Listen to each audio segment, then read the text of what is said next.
Aujourd'hui, je vais te parler de 7 fondamentaux qui vont t'aider dans ta perte de poids, dans ta perte de gras, pour retrouver le corps de tes rêves et te sentir enfin merveilleusement bien dans ta vie.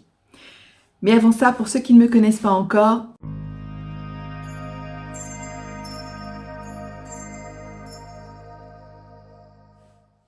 je suis Valérie, ton coach en mieux-être. Je suis là pour t'aider dans ton quotidien à retrouver le calme, la paix et la sérénité. Et tout ça, ça passe par une bonne santé. Une bonne santé physique, une bonne santé mentale et une bonne santé émotionnelle. Et donc, je suis là pour t'accompagner, te donner des conseils régulièrement pour que tu avances sur ce chemin pour devenir enfin la personne que tu rêves d'être. Pour ne rien manquer de mes prochains conseils, je t'invite à cliquer sur le petit bouton rouge juste en dessous, s'abonner. Active la petite cloche, comme ça YouTube va te prévenir de la prochaine sortie vidéo. Tu peux partager cette vidéo à toutes les personnes qui en ont besoin. Et me laisser également un petit like là tout de suite. Fais-le tout de suite, comme ça tu ne vas pas oublier, pour m'aider à être référencé sur YouTube et pour me dire que tu apprécies ce que je fais pour toi. Ainsi je pourrai continuer. Et donc, on est toujours mieux dans sa vie quand on est bien dans son corps. Alors peut-être tu as du surpoids, peut-être c'est juste quelques kilos à perdre et l'été approche, etc. Et tu te dis, bah voilà, je me sentirais beaucoup mieux dans mon corps, dans mon mental et dans ma vie si je perdais ces quelques kilos. Et tu mets des actions en pratique, tu fais des choses et pourtant, eh bien, tu n'obtiens pas toujours les résultats que tu voudrais. Donc là, je voulais te parler donc de 7 fondamentaux qui peuvent être des erreurs également, hein, si tu les fais mal, si tu les mets mal en place, et qui font que tu ne perds pas le poids que tu voudrais. Grâce à ces 7 clés, tu vas pouvoir avancer. C'est des choses simples que tu vas pouvoir mettre en pratique et tu vas voir que ça va avoir une action directe sur ta perte de poids, sur ta perte de gras. Alors, on va tout de suite commencer, mais reste bien jusqu'à la fin pour avoir les 7 clés qui sont vraiment essentielles à ta transformation. La première, eh bien, ça va être tout simplement d'arrêter de boire tes calories. Et oui, boire ses calories, c'est quoi? Eh bien, c'est boire autre chose que de l'eau, du café ou des tisanes, et de boire des choses qui t'apportent des calories liquides. Alors, les exemples, ça va être les jus de fruits, même les jus de fruits maison, les smoothies, même les smoothies maison, les sodas, la bière, l'alcool. Voilà, tu vois un petit peu de quoi je parle. Ce liquide, il est rempli de calories, donc liquide, et il va passer directement dans ton corps. En fait, tu ne vas pas l'utiliser parce que tu as bien remarqué, des fois quand tu bois de l'eau, tu as envie d'aller aux toilettes. Tu bois un café, pareil, ça te donne envie d'aller évacuer et d'aller aux toilettes. Donc en fait, ce qui est liquide n'est pas absorbé, mais ça passe très très vite dans le corps. Et en fait, ces boissons qui vont contenir énormément de glucides, parce que l'alcool c'est pareil, hein, ça t'apporte du glucide, les sodas tu le sais très bien, les jus de fruits c'est une horreur. Bref, ce glucide il va aller directement passer dans ton corps et en fait directement aller se stocker. Et oui, parce qu'en fait t'as pas besoin et t'as pas le temps de l'utiliser. Donc en fait il va aller directement se stocker et se stocker dans les endroits que t'aimes pas trop, c'est-à-dire le ventre et les fesses. Donc, je te dis pas que tu n'as plus jamais le droit de boire une petite bière avec des amis, mais simplement fais que ça ne soit pas du quotidien. Fais que ça soit des petites cerises sur le gâteau que tu t'offres de temps en temps. Mais en tout cas, sache que si tu es dans une recherche de perte de poids, là c'est essentiel de te dire, pour le moment, j'arrête. J'arrête les jus de fruits, j'arrête les sodas, j'arrête l'alcool. Et je verrai plus tard, une fois que j'aurai atteint mon objectif, pour ajouter de temps en temps un petit plaisir à ce niveau-là. En tout cas, c'est un point essentiel. Les calories liquides, c'est direct stockage dans les fesses et dans le ventre. La deuxième clé fondamentale pour la perte de poids, ça va être le sommeil. Ah ouais, alors beaucoup de personnes ne font pas l'assimilation entre le sommeil et la perte de poids et pourtant c'est un élément essentiel. Si tu n'as pas 8 heures de qualité, attention je répète, 8 heures et qualité, ça va ensemble. Si tu n'as pas 8 heures de qualité de sommeil, eh bien cela va te faire prendre du poids ou en tout cas va t'empêcher de perdre du poids. Et oui, parce que ton métabolisme va être au ralenti parce que tu vas être fatigué, tu vas pas bien dormir, tu vas faire des mauvaises nuits, donc le matin tu vas être fatigué, tu vas aller plus vers des glucides parce que tu te sens pas bien, tu te sens pas en forme, donc tu vas assimiler beaucoup plus de glucides, donc glucides égale prise de poids, mais en plus ton métabolisme, eh bien, il ne fonctionne pas à son top, donc du coup, tu vas pas perdre du poids aussi facilement que tu le voudrais. Et en plus, ça va jouer aussi sur un dérèglement hormonal, et donc tu ne vas pas sécréter les hormones comme il faudrait, qui pourraient t'aider justement à te sentir bien et à perdre plus facilement du poids. Donc, deuxième chose hyper importante, le sommeil de qualité. Je ne vais pas m'étaler ici, mais tu sais très bien que pour avoir un sommeil de qualité, il y a des choses à mettre en place. Arrêter les écrans 1 heure avant de se mettre au lit, pouvoir éviter également tout ce qui va être les excitants, l'alcool, le café, le thé, trop tardivement, manger des repas qui sont extrêmement glucidiques le soir, parce que le glucide, ça t'apporte de l'énergie pour passer à l'action, et au final, tu vas te coucher. Donc, tu peux aller voir ma vidéo sur les glucides que je te mets juste là, qui va t'expliquer tout ça en détail. Je ne vais pas prendre plus de temps dans cette vidéo, mais en tout cas, il te faut 8 heures de bon sommeil pour pouvoir commencer à perdre du poids plus facilement. La troisième chose, eh bien, je regarde ma petite note pour rien oublier, ce sont les glucides et le gras. Alors, dans quel ordre tout ça? Dans un premier temps, il va falloir que tu diminues tes glucides et dans un deuxième temps, que tu augmentes le gras. Alors, tu vas te dire, mais non, si je prends du gras, je vais grossir. Alors, attention, il faut faire attention à toutes ces idées reçues qui datent d'il y a 20 ans et qui ne sont plus du tout au cours du jour actuellement. Les glucides, tu sais ce que c'est, ça va être tout ce qui va être à base de sucre, mais aussi tout ce qui est céréales, qui sont aussi des glucides, tout ce qui va être féculent, qui sont aussi des glucides, les légumineuses, qui sont aussi des glucides. Bref, tous ces glucides-là, il va falloir que tu les diminues drastiquement. Ah oui, il n'y a pas le choix. Le glucide, je te dis, tu peux aller voir ma vidéo sur le glucide, il te fait grossir. Si tu es dans une recherche de perte de poids, ça ne va pas fonctionner. Si tu es à un poids équilibré, tu peux manger des glucides de temps en temps, occasionnellement, de façon équilibrée, il n'y a pas de souci. Mais là, si maintenant tu veux perdre du gras, tu veux affiner ta silhouette, il n'y a pas le choix. Il faut que tu diminues tes glucides. C'est comme ça. Il y a vraiment pas d'autre possibilité de faire. Mais par contre, tu vas augmenter ta consommation de bons gras. Pourquoi j'ajoute bon devant gras? Parce que tu vas entendre gras, tu vas penser par exemple à McDo, frites. Non. Alors ça, non, ça c'est pas du bon gras. Ça c'est le mauvais gras qui te donne du cholestérol, qui te rend malade et qui te fait prendre un poids énorme. Moi, je te parle du bon gras. Ce que tu vas trouver par exemple dans les avocats, ce que tu vas trouver dans les petits poissons gras tels que les sardines par exemple, que tu vas trouver également dans l'huile d'olive et dans l'huile de coco. Voilà, ces choses-là qui sont vraiment des bons gras que tu vas pouvoir introduire de façon équilibrée dans ton alimentation et qui vont te permettre d'avoir un bon système cardiaque, un bon système vasculaire. Ça nourrit également ton cerveau. Ton cerveau, il a besoin de gras pour bien fonctionner. Et donc ainsi, ton corps va se sentir bien et il ne va pas manquer de glucides. Je vais donner une petite astuce que j'ai testée moi-même. Alors au début, je me disais, ça doit être horriblement infect. Et donc, si le matin, tu avais l'habitude de manger des pâtes à tartiner, des confitures, du pain, de la brioche, tu vois, toutes ces choses qui ne sont que des glucides, des céréales industrielles, toutes ces choses qu'il faut que tu arrêtes parce que c'est pas possible, eh bien, à la place, ce que tu peux faire, c'est dans ton premier café du matin, ajouter une petite cuillère à café d'huile de coco.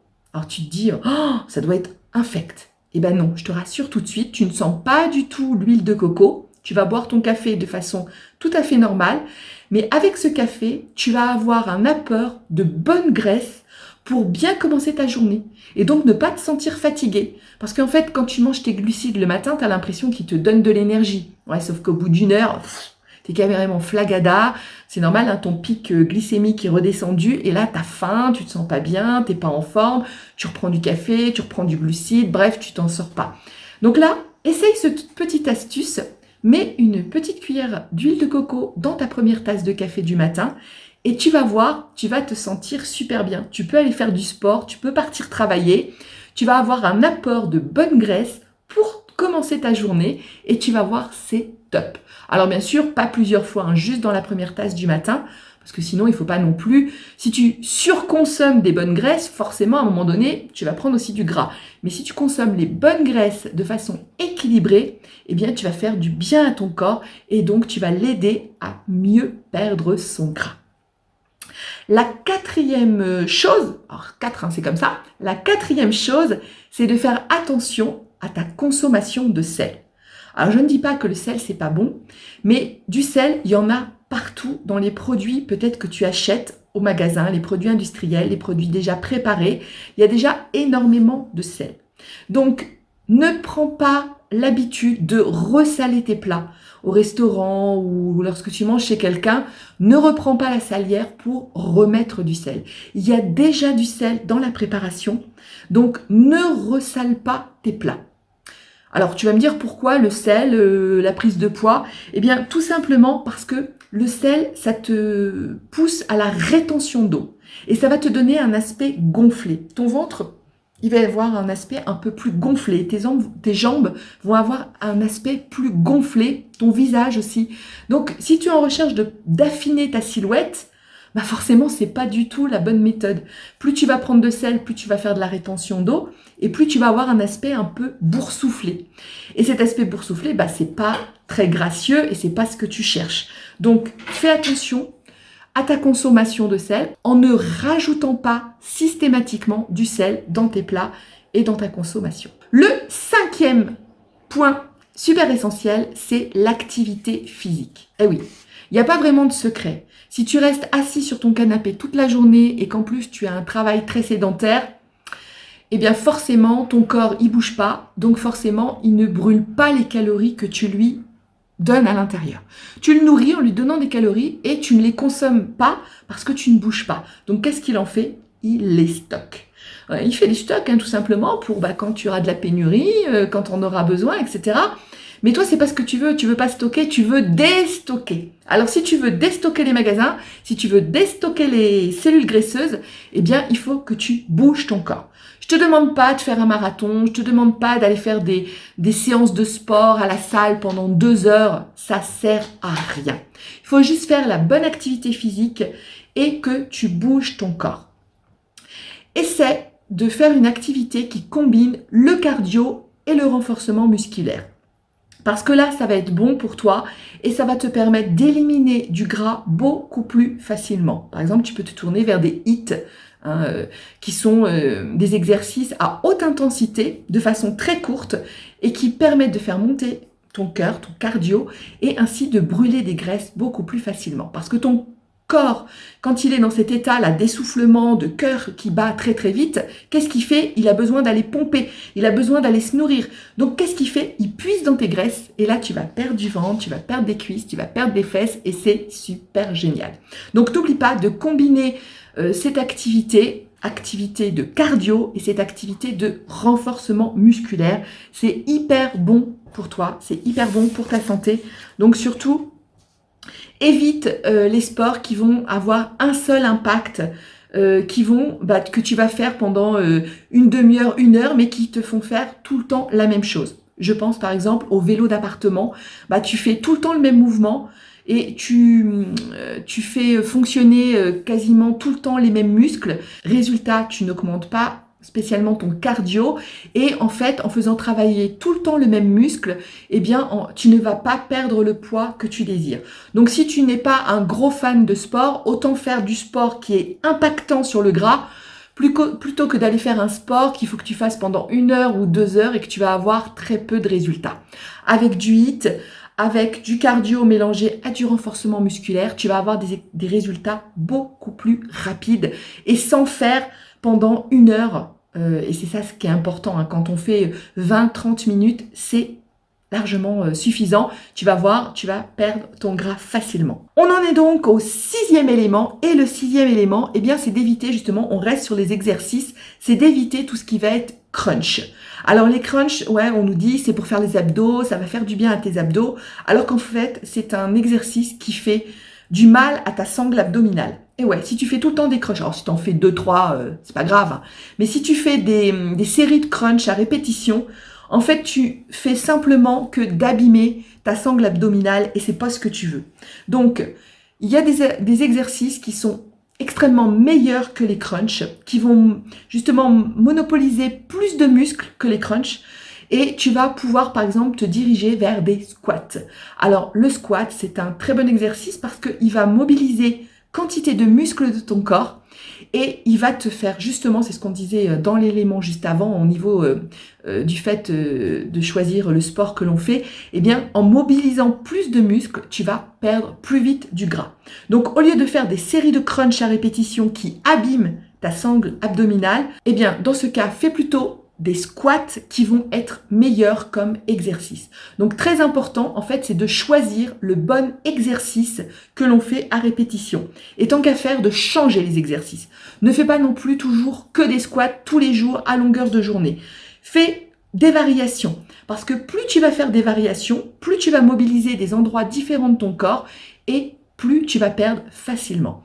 Donc essentiel, ne te concentre pas sur des abdominaux tels que les crunchs, mais varie et mobilise le plus de muscles possible quand tu fais des activités sportives. Et nous voilà arrivés à notre 7e élément, qui n'est pas des moindres d'ailleurs. C'est pas parce qu'il est en 7e position qu'il est le moins important, bien au contraire, c'est le stress. Et oui, plus tu as un taux élevé de stress, plus tu stockes de la graisse.